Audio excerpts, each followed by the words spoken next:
What a mess at the Oxford Union.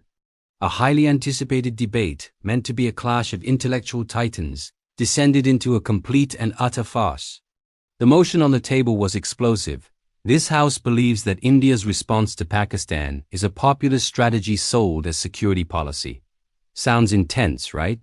Well, the real drama happened off stage, and it's a story of accusations, last-minute changes, and what one Indian speaker is calling a deliberate Pakistani gambit. Let's break down this chaotic chain of events.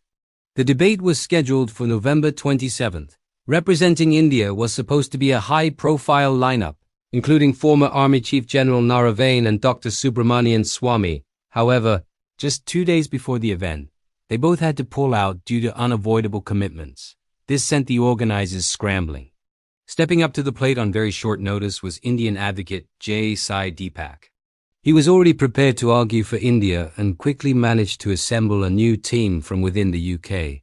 Bringing on Manu Khajuria and Pandit Satish K. Sharma, the stage was set. A new team was ready to go and everyone was expecting a fiery debate, but then things got really weird. Just hours before the debate was supposed to kick off, Sai Deepak says he got a call. It was 3:13 p.m. The news? The Pakistani delegation, which included prominent figures like former Foreign Minister Hina Rabbani Khan and Defense Minister Khawaja Mohammad Asif, hadn't even landed in London yet. Hearing this, the Indian team, understandably, decided not to make the journey to Oxford. Why travel for a debate that isn't happening? But hold on, the plot thickens. A short while later, Sai Deepak claims he received confirmation that the Pakistani delegation had in fact landed. Not only had they landed, but they were reportedly already checked into a hotel in Oxford itself. This revelation completely changed the narrative. What was going on? As you can imagine, Sai Deepak was furious. He took to social media, launching a blistering attack. He accused the Pakistani side of deserting the battlefield even before the battle begins. He suggested they simply lacked the courage to face a live, unscripted debate against a prepared Indian team. He didn't just stop there. He also called out the leadership of the Oxford Union itself. He pointed out something interesting about the union's leadership. The president of the Oxford Union, Musa Harai, is allegedly the son of Pakistan's Minister of Defense Production. The treasurer, Rasa Nazar, is also of Pakistani origin.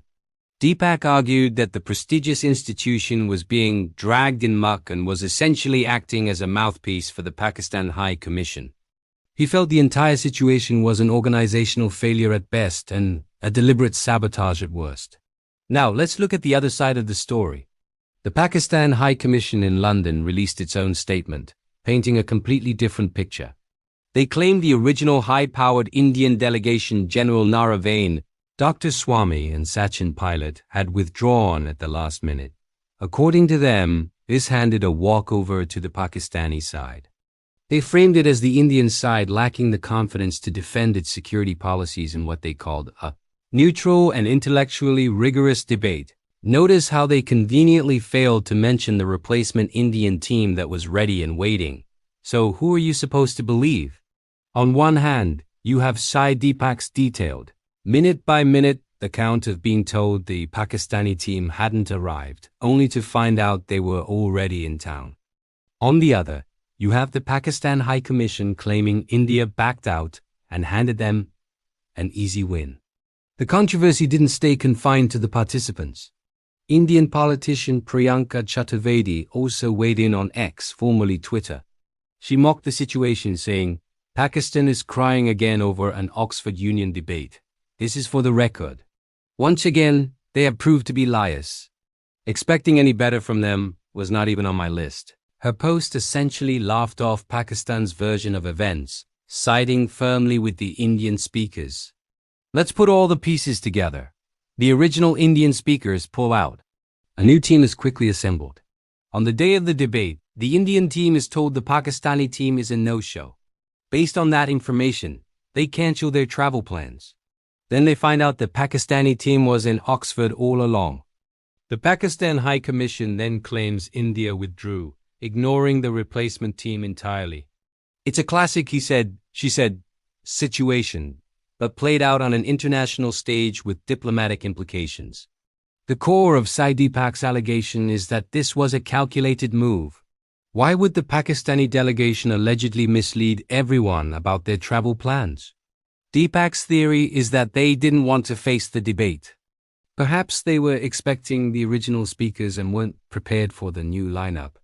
Or perhaps, as he suggests, they never intended to debate at all and simply wanted to score a public relations victory by claiming India forfeited. By creating confusion, they could control the narrative and declare a win without ever having to say a word on the debate floor.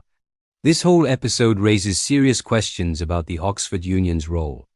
How could such a prestigious debating society allow this kind of chaos? Why was there such a massive communication breakdown? Deepak's criticism of the leadership seems to point towards a potential conflict of interest, suggesting the union's neutrality was compromised from the start.